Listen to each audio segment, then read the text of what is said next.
Hello? Can people see we're on. us? I think we're on. Hear us? I think we're on. Yes, it is Talking Reds. Talking Reds live. Talking Reds live from our homes. With myself, Gareth Roberts, got Fuad Hasan, Wiz, and you as well. Thanks for joining us. I can see some of your comments there already. It is a live one, so do comment away, and we'll talk about the comments we get in as well. But Happy New Year, first of all. This is the first Talking Reds we've done of 2022, the 11th year of the Anfield Wrap. So go us there. And by the way, if you want to hear us talking about sort of the history of the Anfield Wrap and how it all started and what we all thought and various experiences, there are free videos on the YouTube channel with various members of the team talking about their 10 years of the Anfield Wrap, and various stories seems to have gone down well, that stuff. So yeah, just a little heads up for that. But yeah, news that's out there, or speculation that's out there, it is the transfer window as well now open, swinging wide open and not bollocks. There is, as ever, anything that gets said in the Spanish press has to be taken with bucket loads of salt. But this morning there is links there for Barcelona coming in for Naby Keita. Not in the immediate window, as you would expect, because not only are they still skint, although they all of a sudden seem to be claiming solvency, which is mad. But also, obviously, Naby's gone to AFCON and stuff like that, so you don't expect anything to happen this window. And then there's the small matter of us not having any players. But no, this is the idea that he could move there in the summer, down to the last 18 months of his contract now as well, Fu. And I thought the Chelsea game was another one of those moments where it looked quite damning for Naby, that he doesn't start that game. We're down to the bare bones, and like he'd done all right at times and things like that. So, you looked at it, I thought, from the outside and thought, well, yeah, you could see him starting, and then Milner gets the nod, Henderson and Fabinho get the nod, and yet again he's twiddling his thumbs on the bench. I thought that was. Did you think that was quite damning as well? When you think some of the other things that have happened to him as well.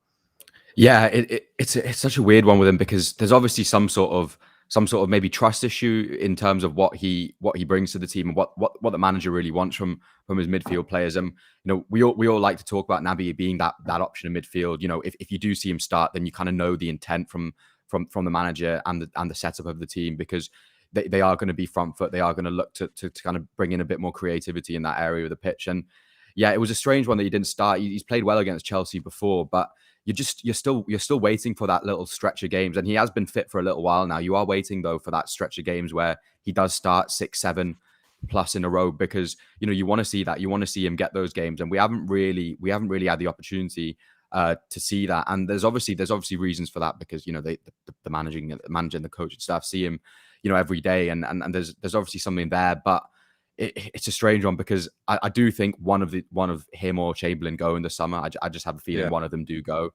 And he is the younger one. He is 26. Chamberlain is getting on a bit. He is 28. But you kind of do wonder if it is him because of that trust thing, and because of maybe the lack of versatility as well. Chamberlain could still be used in other parts of the pitch, but. Yeah, I'm a bit disappointed, because I really had high hopes. I really thought he would be a great signing. I remember the excitement from journalists from the Bundesliga that we spoke to, and that was generally out there. He seemed like a great signing, and he's obviously a great player. We've seen flashes of it, but there is that point where this side, the side need options, and this side need to be able to bring in players that they can trust at crucial moments. And the game on Sunday was another example of that. Yeah, 52 million quid. Obviously, we had to wait a season as well for him to turn up after signing him, which was all a bit strange. And then you look at his stats in his Liverpool career so far, and it's 92 appearances for the Reds, 10 goals, 5 assists, and that in itself is very underwhelming, isn't it? Because what's so frustrating about him is you've seen what he's capable of in flashes. You've seen moments. I mean, we were talking the other day about sort of our highlights of 2021 on one of the shows. And obviously one of those is going to Old Trafford and winning 5-0. And, Keita's superb that day. I thought he had a great game at Old Trafford. And, that was a big game under the spotlight, everyone looking in, all of those things. And he was fine with it. It didn't seem to faze him, even turning up and sort of, taking the 8 shirt and stuff like that. And we all know the history of that and the fact that it was Gerrard's. And he was quite bolshy about that. And I remember us all being like, well, fair to him. Like, he's not, there's no weight to the shirt thing. He's coming in, he's owning it. And what we'd seen as well in the Bundesliga, you thought, we're getting someone really, really special here. And I think as well, what's frustrating as well, mate, is, even he's being linked to Barcelona, and who knows whether there's anything in that or not. But, the report, as ever, then says, and all these other clubs are interested too. I mean, I on the one hand, I think, is that because they can see this talent and they want to take that gamble? Or is it on the other hand that they're thinking, well, we could get a bargain here, he's down to 18 months? Yeah, I think there might be a bit of that. And especially with Barcelona, I think over the next few months, we're going to see them linked with literally every player under the sun because of what the chairman's come out with in terms of them being back at the big table with spending and getting all this money in. So I think we will see a lot of that generally. But yeah, it is difficult with him because you sort of, whilst we are saying that, you can see him going, you wouldn't be totally against it.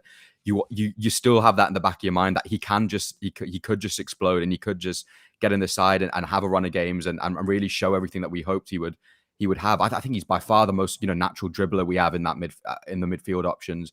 He can beat a man so easily and with such little effort a lot of the time. But it's just about getting the maximum use of that. And we've seen and we've always talked about this Liverpool midfield being functional and quite efficient and effective. A lot of that also means that the players need to be available and the players need to be reliable. And it's not just about how they play on the pitch. It's about being that availability part of it. And if the injuries, hopefully, he can get a good run without them. But if there is a little trust issue there as well in terms of what you can do, there's always that game against Madrid that I think people will constantly go back to when he gets hooked at halftime. And they're a little bit unfair on him because the whole team was really kind of struggling that day. And both Madrids as well, it happened against Atletico as well. Yeah, it did. Yeah, it did. And it is a little bit worrying that he's the first one to go in those situations. The manager does look at him as the one that needs to be changed. So yeah, it'll be interesting this summer because Liverpool clearly need to bolster the midfield. Even with those few with Chamberlain and Keita staying, I'd still like them to add more to that midfield. But if it is the case where one of them do go, then it will be interesting to see what they do. Yeah, I mean, you're right. Someone saying there, let's be honest, our midfield needs fixing. There's people in the comments as well saying, the midfield against Chelsea was wrong. It was the wrong decision and stuff like that. I mean, we've said already this week on other shows that, the midfielders didn't perform whatsoever really against Chelsea. They were overrun, albeit, against a couple of good players, obviously, in Chelsea's midfield. But nevertheless, Henderson was poor. Milner's made a couple of decent tackles, but he's given a crucial free kick away. He's not passed the ball well during the game. Fabinho looked off it as well. Then, and when you look at sort of, well, where can they go in the future? Well, you'd expect Fabinho to recover and be the fella that we're used to seeing. He has had COVID and stuff like that. I don't think there's any worries about him. Henderson, the more it goes on, you would question how old he is now and whether he's got the legs to continually do high intensity 2-3 times a week or whatever it may be. Obviously, same question mark about Milner. Thiago being absolutely brilliant in flashes for us, being at the scene of the crime when we've been on a decent run. We're missing him, and there's no two ways about that. But he's another one where you're like, you're starting to look at his injury record now and go, well, he's another one that you think, can we really rely on him? Keita's in that bracket as well. And I think you're right, mate. We thought long and hard last summer about, we'd all like one more in midfield after Gini going. We're still having the same conversation now. And there doesn't seem to be any credible links currently that, we're going to do anything in this window to that respect. So we're just going to have to get the plasters out and carry on. But next summer, it's surely got to be addressed, hasn't it? Definitely. I mean, I did a gutter a few weeks ago, and the one on top of my list, and I don't know if it happens this summer, but I have a strong feeling there'll be big links with him again this summer. But I think the summer after is more realistic. Is Bellingham? I think he's the perfect kind of age profile. I think there's an age question as well, like you said there, that kind of needs to be addressed a little bit, just for the continuity of this Liverpool team and of the kind of success this Liverpool team has brought. There do need to be those players brought in, and it's also a case of while you've got these. Milner and Henderson and Thiago, these guys are, obviously great players, but great characters as well. You want the next kind of generation to spend as much time as they can with them so that you can kind of keep that culture going and keep that kind of that successful cultural going forward. And I think that's an important thing as well, to make use of these players while you have them in that sense. But in terms of the kind of short term and the immediacy of it, I think, the Chelsea game was interesting because, it feels like the midfield was a little bit sluggish in a lot of ways. And it's hard to really judge them because, this big thing called COVID has really been a big factor in all of that. We don't know what effect it had on Fabinho. Henderson was out with some mad cold as well. So you kind of don't know what effect this has on all the players. So it's hard to kind of judge them too much. But it was clear, though, that if you are starting James Milne in a game like that, then there is a little bit of an issue there because he really shouldn't be the one that you have to go with in that situation. And he wasn't the worst on the pitch by any stretch of the imagination, and he did well in bits. But I think we're at the stage now where a team like Liverpool and the kind of ambition this club has and the players this club has needs to have more options in that area of the pitch going into games like that. Absolutely. Well, listen, I mean, we talked about the Chelsea game a lot yesterday, and all that content is out there in its various forms, video, podcasts, and different types of video and podcasts about that game, the review, etc. The Bacon Butty, the final word, all of those shows, and the main free show is out there as well. We are now obviously looking to 3 cup games. Fuad, obviously, we've got the League Cup double header with Arsenal away first down in London, get them back to Anfield next week, and sandwiched in between, we've got the Shrewsbury game in the FA Cup. God knows really what sides we're able to field for this. I mean, I was kind of trying to have a look at it. I seen someone say, and I sort of see, I can see why they're asking this question. They're like, lads, give us an 11 for Arsenal. I mean, we're all waiting for updates, aren't we? I mean, Origi's disappeared off the face of the earth again. The last we heard, he had a knee injury. So God knows if he's available. Hope so. It'd be fantastic if he was. Minamino, we know that he was back in running training, but sort of not proper training. So don't know where he's at. You've got Kay Gordon's being mentioned, who is only 17 years old. Elliott, we know, is still out. Oxlade-Chamberlain, we're around and about the situation at the weekend, obviously. So both of those you would think can play in this game coming up. They could also play in the pair of them could play in the front three if need be, albeit that it wouldn't be ideal. We've got Andy Robbo available after his suspension now. Nat Phillips is still out. Bobby, Adrian, and Matip, obviously COVID.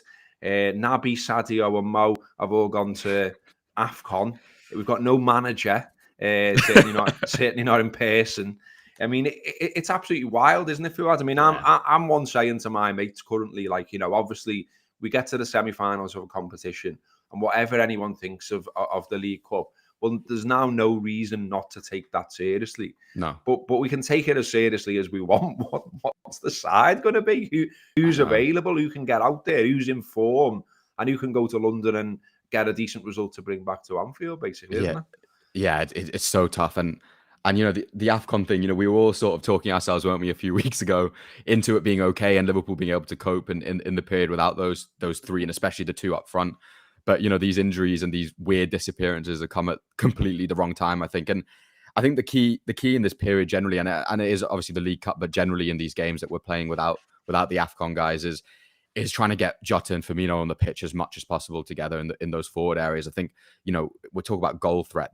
That's about it. It doesn't really, you can't really see it coming from anywhere else. And this Arsenal game, this one coming up at the Emirates is going to be a real test, I think, of the manager in some ways, if he does decide to change his approach a little bit, because I do think we might need to go back to the old way of doing these 2-legged ties and really kind of being tight and shutting up shop going away from home and really turning it into a game where Liverpool go, look, we don't concede. We kind of lock up here and we do, obviously we still play our game going forward and we hit them on the break and all of that. But I think the real big key here is whatever side he puts out, I think has to be kind of have that in mind in terms of we just don't concede and we lock up shop here and go back to Anfield and see what we can do, because Arsenal are in a good way at the moment. They'll 100% play their best team. They'll want to win it.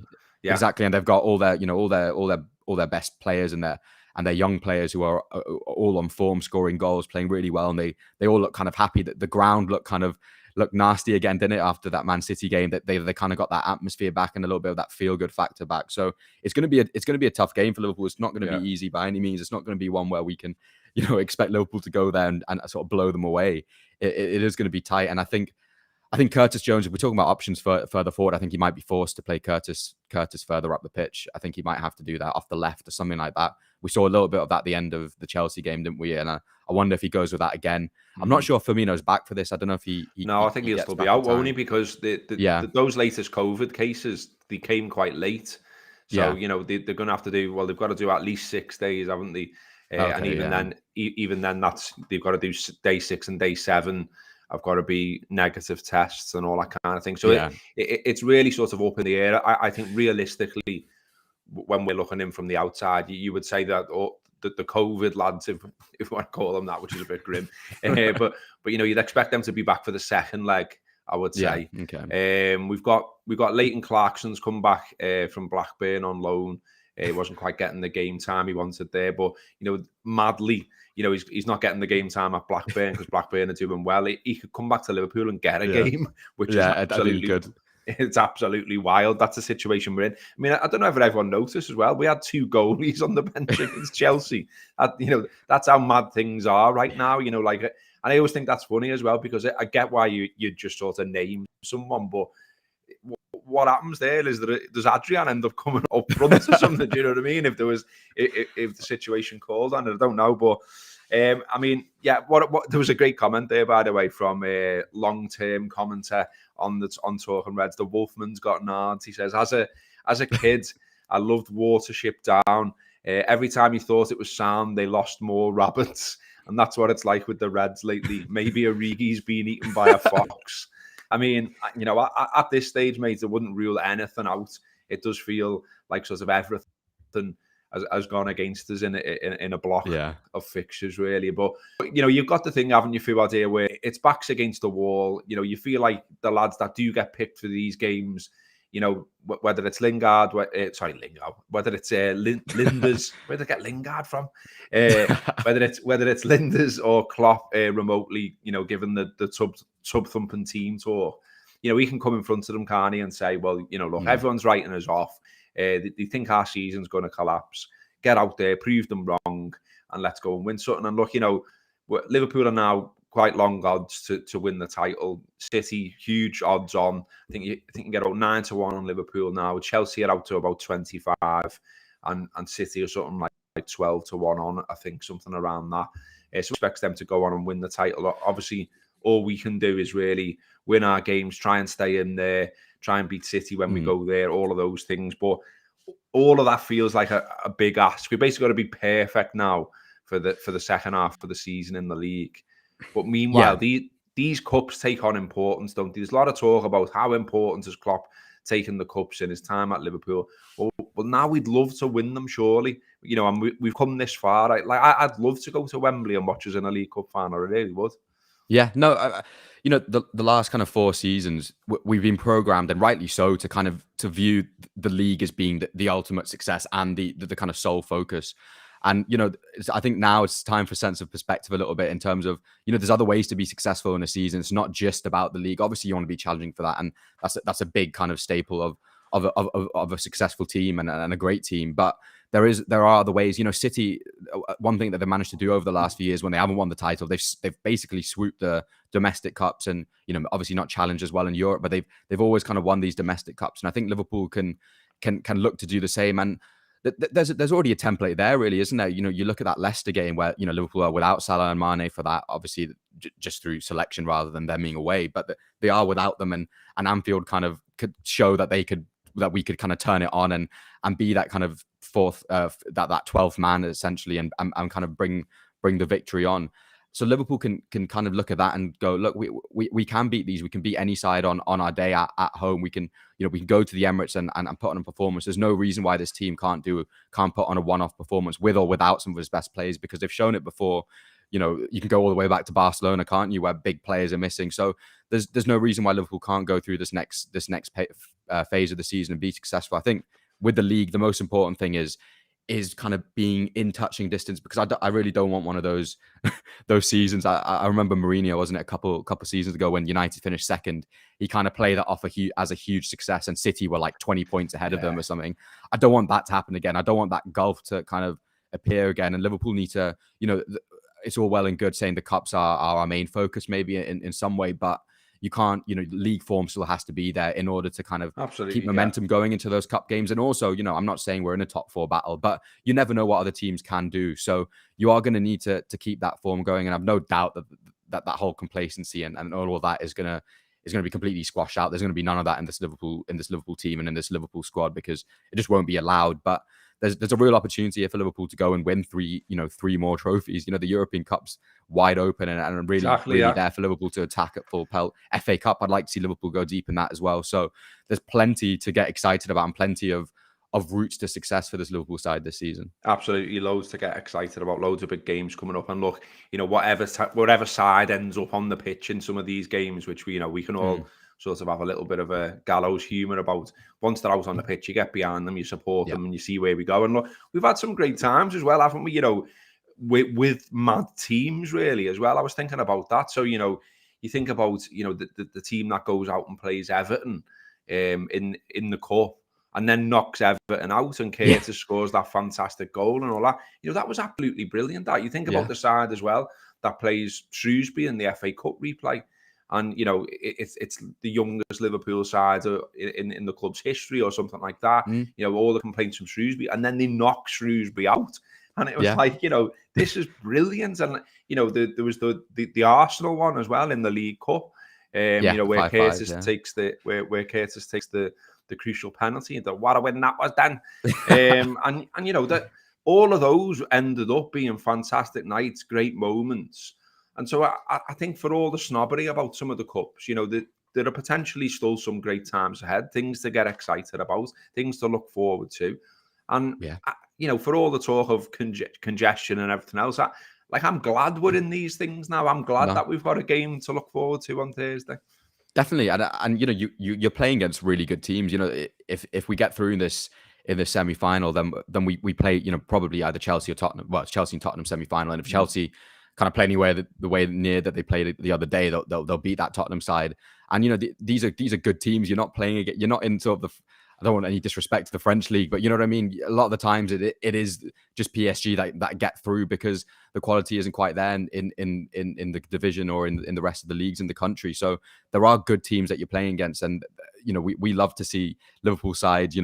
If they are slightly weakened or young Liverpool sides, like you mentioned, there's so many nights there that have, I think, slowly tallied up over the years.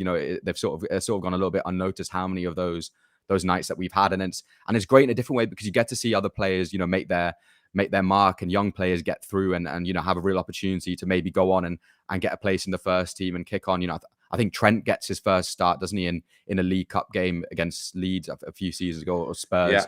So there's also that to look forward to, because we talk about the academy and the talent that's over there. You'd love to see Cade Gordon against Shrewsbury star and score a couple goals if that can happen, if he can get on the pitch for that, because you want to see that next kind of generation or a next level of player come through. So there's loads to be excited about in there, and obviously the big one, the Champions League, is not too far away as well, which always kind of rallies everyone, and I think hopefully that'll have a good effect on the league as well, because Liverpool will be in that rhythm of Europe and the Premier League again.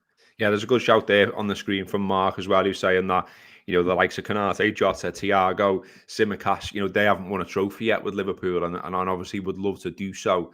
So this represents an opportunity for them to go and lift some silverware as well. And again, perspectives on cup competitions are very different. I thought it was interesting seeing Gerrard do an interview the other week where he mentioned, lifting the League Cup under Kenny.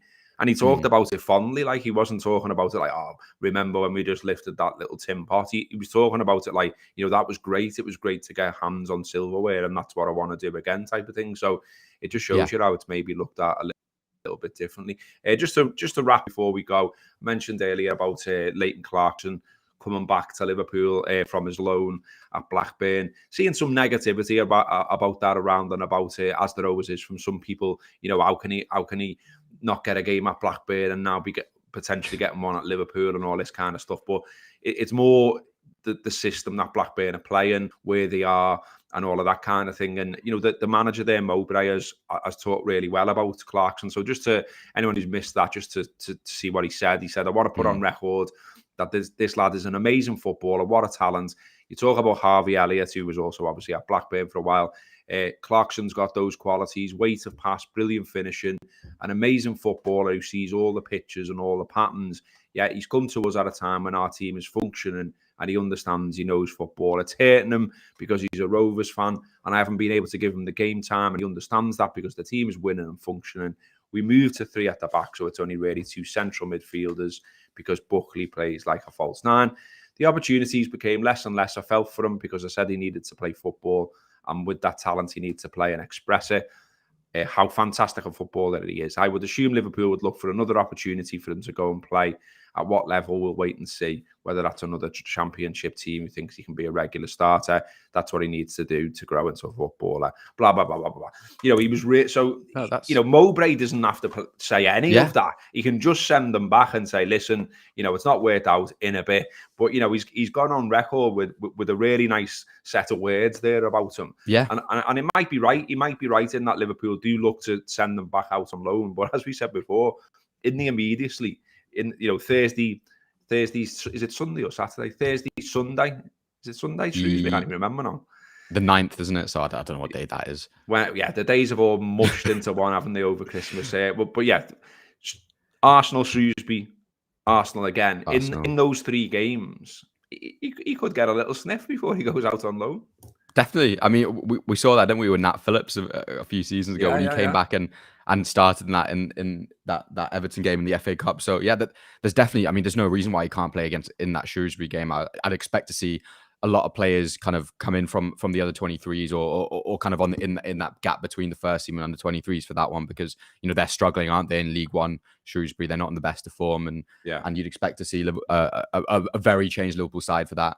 But, you know, it's nice to see, isn't it? Like, it could have been very easy for Mowbray to just kind of keep him there and keep him on the bench and as sort of a backup in case he needed him. But it sounds like everyone's kind of acted very, very soundly and in the players' interest as well. So there's sort of a lot to be said about that with loan players, because there's always criticism, isn't there, of how players sometimes go out and you know, clubs hoard these players. Well, it's clear Liverpool take and in this case Blackburn have taken the welfare of the player into best account and thought of that first. So yeah, there's no reason for that. There's a reason why he's been at Liverpool this long. It's obviously because he's a good footballer and he's got a future in the game at some level, obviously. So yeah, there shouldn't be any sort of snobbery almost about a player like him coming back and potentially starting one of these games coming up. Great stuff, Fu. Good to speak to you, mate. And thanks to everyone who's dived on and commented away there. I had a little bit of an issue comments-wise. My MD here, it says some mad thing on the stream and things, so I can't actually see some of them. So apologies if you said an absolute belter and I didn't read it out at the end there. But yeah, we shall be back soon doing more of these. We are back. Well, we're not going anywhere. We've never gone anywhere, have we? We should be producing content all the way through, as we always do. We'll preview that League Cup game. We'll do all the stuff afterwards that we always do. We'll be at the Shrewsbury game. We'll talk about the Arsenal game next week. We'll talk about everything in between, transfers, etc., as well. So get on all of that at the Anfield Wrap. If you've not tried our premium content, do download the app. You can get some free tokens and you can get stuck into the stuff there. Do check out our website, theanfieldwrap.com, the shop as well. You've got a bit of money in your arse bin after Christmas and you want to buy some t-shirts and merch and that kind of stuff, go and have a look at the Anfield Wrap shop. And you've got some links there popping up on the screen to subscribe to the Anfield Wrap. So yeah, thanks to everyone. First Talking Reds of 2022. Many more to come. Up the fucking Reds. See you soon.